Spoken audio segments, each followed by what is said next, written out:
Good morning friends. आज का हमारा टॉपिक है पैरामीटराइज्ड और रेगुलर कंस्ट्रक्टर। तो इससे पहले आपको मैं डिफ़ॉल्ट कंस्ट्रक्टर के बारे में बताया था, तो एक बार फिर से कंस्ट्रक्टर को हम रिवाइज कर देते हैं। ठीक है।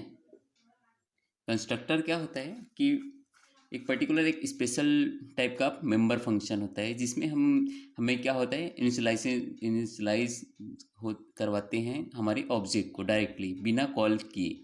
ठीक है।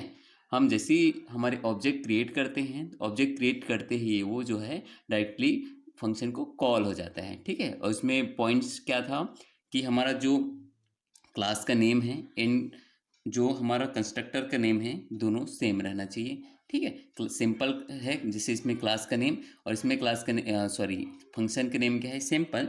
तो दोनों का जो है कॉम्बिनेशन, दोनों का नेम जो है सेम होना चाहिए, तब कहीं वो जो है कंस्ट्रक्टर का काम करेगा। ठीक है। अब देखिए सिंपल सा पैरामीटराइज्ड, देखिए कंस्ट्रक्टर मैंने 4 टाइप के बताया था, उसमें 3 जो है आपका मेन कंस्ट्रक्टर के अंडर में आता है, बाकी जो है कंस्ट्रक्टर के ही टाइप का है जो कंस्ट्रक्टर ओवरलोडिंग है। ठीक है। तो सबसे पहले बात करते हैं पैरामीटराइज्ड और रेगुलर कंस्ट्रक्टर। पैरामीटराइज्ड मतलब क्या समझ रहे हैं कि हमारे जो भी फंक्शन बनाएंगे मेंबर फंक्शन। ठीक है। जैसे यहाँ पे सिंपल नाम का हमने एक बनाया हुआ है, सिंपल। सिंपल नाम का क्या क्लास क्या है आपका, की वर्ड है, और उसमें हम क्या किए, सिंपल नाम का एक क्लास का नेम है, उसमें हमने पब्लिक लिया हुआ है, देन इंट आइटम, देन है सिंपल इंट एक्स। सिंपल क्या है आपका स्पेशल टाइप का मेंबर फंक्शन है। तो देखिए कंस्ट्रक्टर बनाने के लिए फर्स्ट रूल्स क्या है कि क्लास का नेम जो भी फंक्शन बना रहे हो, है ना, जिसमें कंस्ट्रक्टर यूज़ कर रहे हैं उसका नेम दोनों सेम होना चाहिए। ठीक है। अब देखिए पैरामीटराइज मतलब क्या होगा, पैरामीटर में हम कोई ना कोई जो है वैल्यू जो है पास करेंगे। ठीक है। वैल्यू पास करेंगे तो क्या होगा, कहीं ना कहीं से कॉल होगा। देखिए अब देखिए, है ना, इससे पहले आपको मैं बता दिया था कि पैरामीटर क्या होता है। जैसे हम कोई भी फंक्शन बना रहे हैं, फंक्शन में कोई ना कोई जो वैल्यू है वो पास करवाएंगे। ठीक है। तो ये हमारा सिंपल सा पैरामीटराइज्ड वाला है। ठीक है। तो इसी में हम आगे बढ़ते हैं। जैसे सिंपल नाम का एक फंक्शन है, इसमें कोई ना कोई आर्ग्यूमेंट पास होगा। इंट एक्स से मतलब क्या है, वहाँ पे सिंगल आर्ग्यूमेंट पास होगा। किस टाइप का, आपका इंटीजर टाइप का। ठीक है। अब इसके अंदर मैंने कुछ जो ऊपर में हमने आइटम नाम का इंटीजर लिया हुआ है, उसमें हम आइटम इक्वल टू एक्स डाल रहे हैं। तो जो भी इंट एक्स में आएगा जो वैल्यू है ना, मान लो यहाँ पे, इधर से पहले देख लेते हैं। मान लो यहाँ पे 10 आता है, तो 10 जो है आपके आइटम नाम का जो वेरिएबल क्रिएट होगा वहाँ पे स्टोर हो जाएगा। ठीक है। देन यहाँ पे ये क्लोज कर दिए हैं। ठीक है। तो हमारा सिंपल इंटेक्स को, अब इसके बाद एक और फंक्शन बनाया हुआ है मैंने, वाइट डिस्प्ले नाम का। अब ये देखिए वाइट डिस्प्ले है, ये आपका कंस्ट्रक्टर नहीं है भाई, है ना, क्योंकि कंस्ट्रक्टर में क्या बताया था मैं, कोई भी रिटर्न टाइप नहीं होता। यहाँ पे क्या है, वाइट डिस्प्ले एक सिंपल फंक्शन है, मेंबर फंक्शन। हम वाइट डिस्प्ले के अंदर में क्या है, सी आउट है, वैल्यू इज। ठीक है। ये तो सिंपल सा आपका प्रिंट हो जाएगा, वैल्यू इज आइटम मतलब यहाँ पे जो भी वैल्यू आएगा एक समय जो पास होगा वो यहाँ पे आएगा, और इसको हम लोग प्रिंट करवा रहे हैं। ठीक है, सिंपल सा। अब देखिए इसके बाद, ये तो खैर बाद में होगा, है ना, इससे पहले क्या होगा, वाइड मेन में हमारा जो भी कंट्रोल जाएगा। उसके बाद है CLR SCR, इसके ये क्यों काम करते हैं, स्क्रीन को क्लियर करने के लिए। ठीक है। अब उसके बाद देखिए सिंपल क्या है आपका, क्लास का नेम है, इन कंस्ट्रक्टर का नेम, जो कंस्ट्रक्टर हम यूज़ कर रहे हैं, मतलब स्पेशल टाइप का मेंबर फंक्शन। ठीक है। अब यहाँ पे देखिए OBJ में 15 है ना, ऑब्जेक्ट है, उसमें हम 15 पास करवा रहे हैं। ठीक है। अगर इस टाइप का पास करवाते हैं तो उसको बोला जाता है इम्प्लिसिट। ठीक है।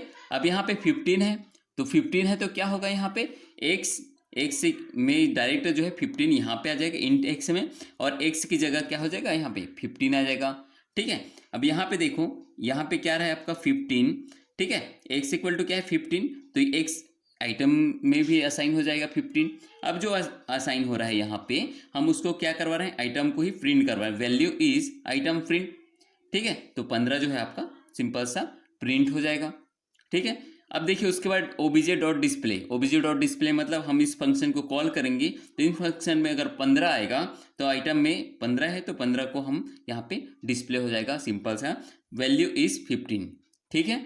अब देखिए एक बार और दूसरा ऑब्जेक्ट 1 लिए हैं, simple object 1 equal to assign करो सिंपल 20।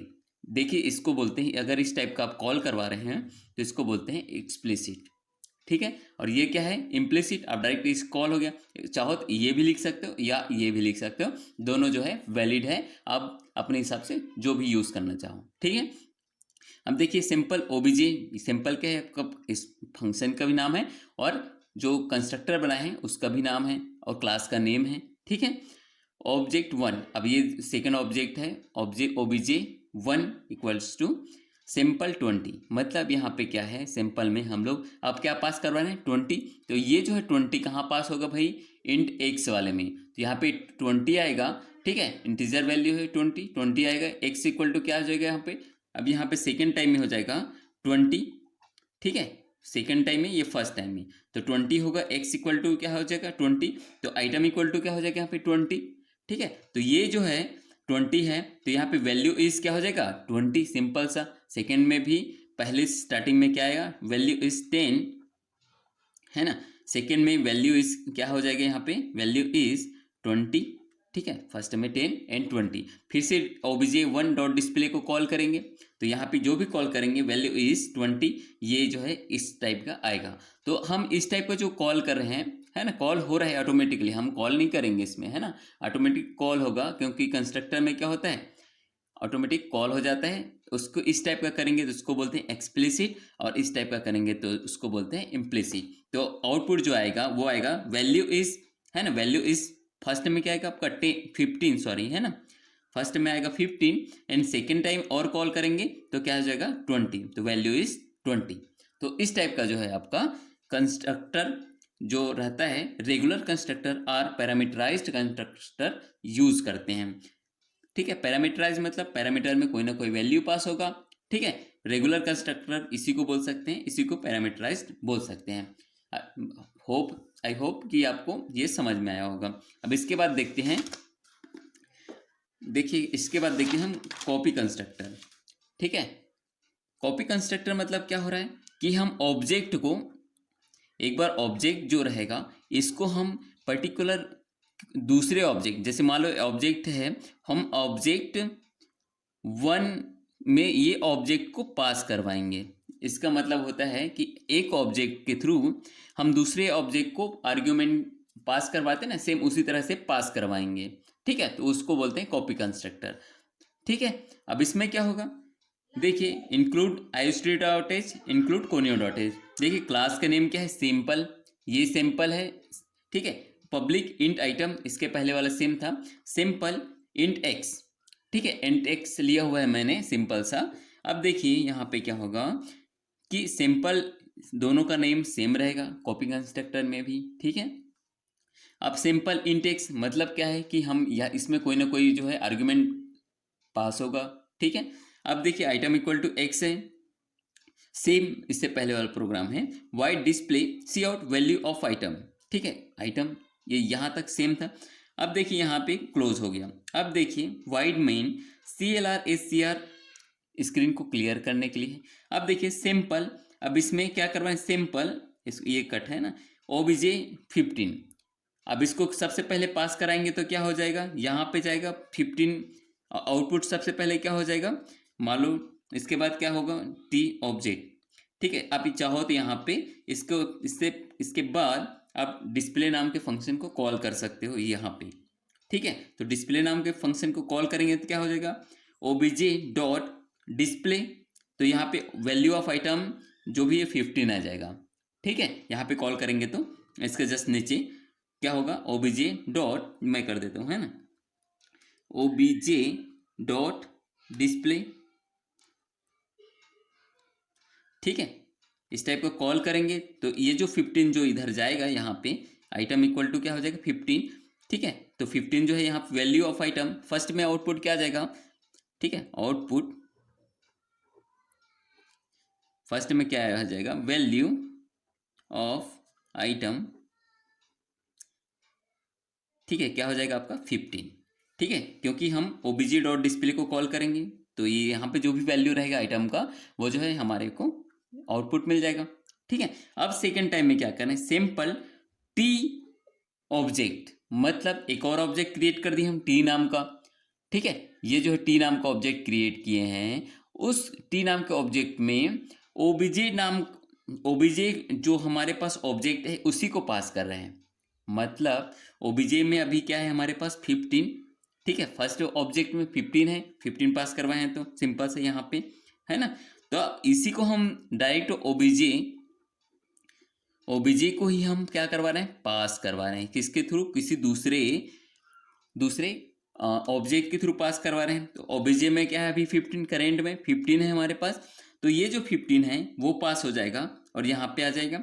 फिर से क्या हो जाएगा, इंट एक्स क्या होगा 15, है ना, एक्स इक्वल टू क्या हो जाएगा 15, ठीक है। और फिर से हम यहाँ पे टी डॉट डिस्प्ले, है ना, टी डॉट डिस्प्ले को कॉल करेंगे तो फिर से क्या आ जाएगा आपके पास, वैल्यू ऑफ आइटम 15, ठीक है। फर्स्ट में 15 है, सेकेंड में 15 आ गया। फिर डॉट डिस्प्ले को कॉल करेंगे तो ये जो है सिंपल सा कॉल होगा और ये आ जाएगा गेट ch और यहाँ पे क्लोज हमारा प्रोग्राम, ठीक है। तो ये था हमारा कॉपी कंस्ट्रक्टर जिसमें हम एक ऑब्जेक्ट को दूसरे ऑब्जेक्ट के थ्रू पास करवाते हैं, ठीक है। यह हो गया हमारा कॉपी कंस्ट्रक्टर। अब एक और मैं आपको बताया था, ठीक है, एक और थर्ड में बताया था ओवरलोडेड कंस्ट्रक्टर और कंस्ट्रक्टर ओवरलोडिंग, ठीक है। ये भी एक है आपके में, क्या था, ओवरलोडेड कंस्ट्रक्टर और कंस्ट्रक्टर ओवरलोडिंग, ठीक है। सबसे पहले hash include stream dot H, hash include conio dot H, ठीक है। क्लास सेम है as it is, class simple, फिर पब्लिक, फिर इंट ए और बी लिया हुआ है, फिर सिंपल, दोनों का मैं बताया कि दो कंस्ट्रक्टर में दोनों जो है सेम होता है, ठीक है। अब इसके बाद सी आउट दिस इज सिंपल, ठीक है, सी आउट दिस इज सिंपल। अब जैसे ही हम इसको कॉल करेंगे, ठीक है, पहले देख लेंगे, पहले में क्या है, देखिए फंक्शन ओवरलोडिंग पढ़े होंगे तो फंक्शन ओवरलोडिंग में क्या होता है, सबसे पहले नेम जो है फंक्शन का सेम रहता है, लेकिन उसमें हम जो पैरामीटर पास करवाते हैं, हम डिफरेंट टाइप का पैरामीटर पास करवाते हैं, वो होता है हमारा फंक्शन ओवरलोडिंग, ठीक है। तो इसमें क्या होगा, जैसे यहाँ पे मैंने एक सिंपल नाम का बनाया, फिर सिंपल में वैल्यू पास करवा रहा हूँ, फिर सिंपल में इंट एक्स इंट वाई, फिर से वैल्यू, दो वैल्यू पास हो रहा है, तो ये होता है आपका कंस्ट्रक्टर ओवरलोडिंग। तो सबसे पहले देखते हैं वाइड मेन को, देखते हैं CLR सिंपल ओबीजे। अब ओबीजे में हम लोग कोई भी वैल्यू नहीं दी है, मतलब ये क्या है, आपका डिफ़ॉल्ट कंस्ट्रक्टर है। डिफ़ॉल्ट कंस्ट्रक्टर है मतलब ये डायरेक्टली कॉल कहाँ हो जाएगा, आपका सिंपल, यहाँ पे कोई भी आर्गुमेंट पास नहीं हो रहा है, इस कारण यहाँ पे कॉल होगा और क्या प्रिंट कर देगा, दिस इज सिंपल। तो फर्स्ट में आ जाएगा आपका दिस इज सिंपल, है ना, दिस इज सिंपल, ठीक है। फर्स्ट आउटपुट जो है ये आएगा। फिर सेकेंड में क्या करवा रहे हैं, OBJ1 है ना, OBJ1 में क्या है 10, तो 10 है मतलब ऐसा पैरामीटर जहां सिंगल वैल्यू को पास करवा रहे हैं, तो वो क्या हो जाएगा आपका सिंपल से ये इंट एक्स, इसमें एक ही पैरामीटर है ना, एक ही वैल्यू पास करवा रहे हैं, तो इंट एक्स, तो ए इक्वल टू क्या है एक्स। तो यहाँ पे क्या करवा सकते हो, सी आउट है ना, ए, और किसको करवा सकते हो, सिंपल सा ए को प्रिंट करवा सकते हो, ठीक है, ए। तो फिर से बाद में क्या करवा सकते हो, ए, ठीक है, ऐसे।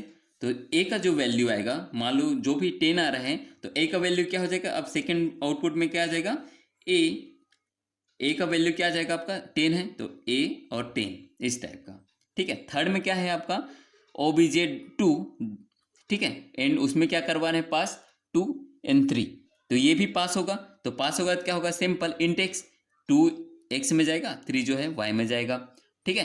तो a इक्वल टू एक्स है, b इक्वल टू वाई है, तो x इक्वल टू क्या हो गया यहाँ पे 2, y इक्वल टू 3, तो सिंपल सा यहाँ पे आ जाएगा आपका a equal to 2 and b equal to 3, ठीक है। अब इसको सिंपल से यही पास प्रिंट करवा सकते हो, ठीक है। सी आउट एक मैसेज दे दीजिए, है ना, a एंड b, ठीक है, एंड यहाँ पे क्या कराओगे, ए को प्रिंट करवा दिए एंड बी को प्रिंट करवा दिए, सिंपल सा। तो इसका ऑल्सो क्या हो जाएगा, ए एंड बी, ठीक है, तो उसका वैल्यू क्या हो जाएगा, ए का क्या हो जाएगा आपका 2, यहाँ पे 2 आ जाएगा, बी का क्या हो जाएगा 3, तो यहाँ पे 3 आ जाएगा। ये थर्ड का आउटपुट, मतलब ये क्या डिफ़ॉल्ट का हो गया, ये हो गया आपका रेगुलर का, ये हो गया जो भी जितना ओवरलोडिंग का समझ लो, ये तीनों सभी मिला के क्या होता है आपका कंस्ट्रक्टर ओवरलोडिंग, ठीक है, आशा करता हूँ कि आपको ये वीडियो समझ में आया होगा। ठीक है, नेक्स्ट जो है डिस्ट्रक्टर हम नेक्स्ट वीडियो में डिस्कस करेंगे। ठीक है।